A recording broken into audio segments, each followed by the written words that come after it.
is what you'll need to make my chicken madras. Onions, tin of tomatoes, some mango chutney, a couple of carrots to add body to the sauce, a chili pepper, chicken stock, tomato puree, a lime or a lemon, some fresh ginger, garlic, some Madras curry powder, coriander, chili powder, cumin, turmeric, and a bit of coconut oil to fry everything. First thing we're going to do, melt a bit of coconut oil into your pan.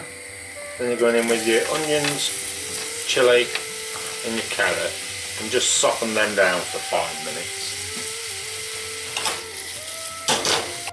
When your veg is all softened down nicely, time to go in with your spices. So we've got a tablespoon of Madras curry powder and a heaped teaspoon of chilli, turmeric, coriander and cumin. I'm going to put them in for a minute, swirl them round and just let them heat through, because it releases the oils and the flavours in the spice. While that's heating through, I'm going to go in with the juice of a lime.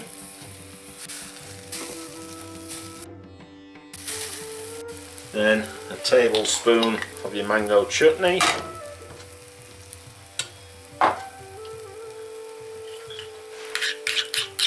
Tomato puree, tablespoon again-ish, with some water just to dilute it a little bit.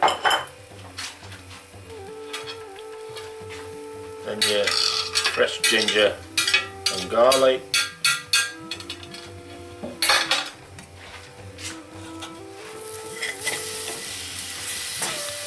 And it's stirred in.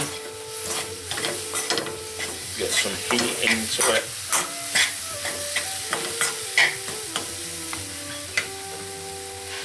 And into there you're going with your tin of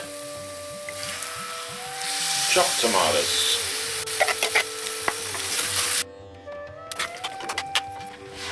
And last but not least, just to help it, because we're going to put it in a blender, you're going in with your chicken stock.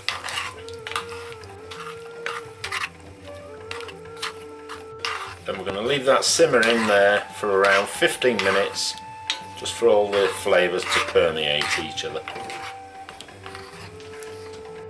When it's had 10 or 15 minutes simmering away, time to turn it off the heat.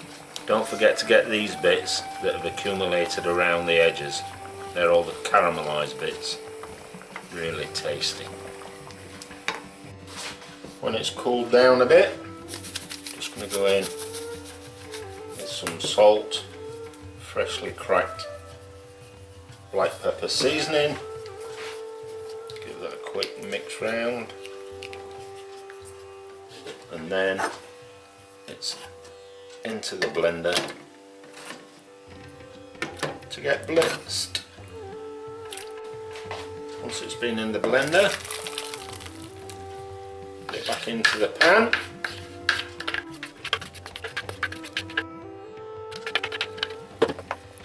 Then you can put it on the heat again, because what you're going to do, that is not too much but a tad watery, so all you're going to do is heat it on a simmer again and just reduce it down to the consistency that you're after, and there you've got a beautiful Madras sauce.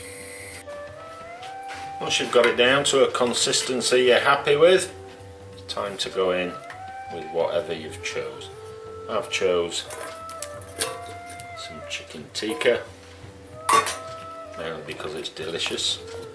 You can see the recipe on my other videos if you like, but either way you can go in with cooked lamb, beef, prawns, king prawns, whatever you like, and enjoy your spicy dinner.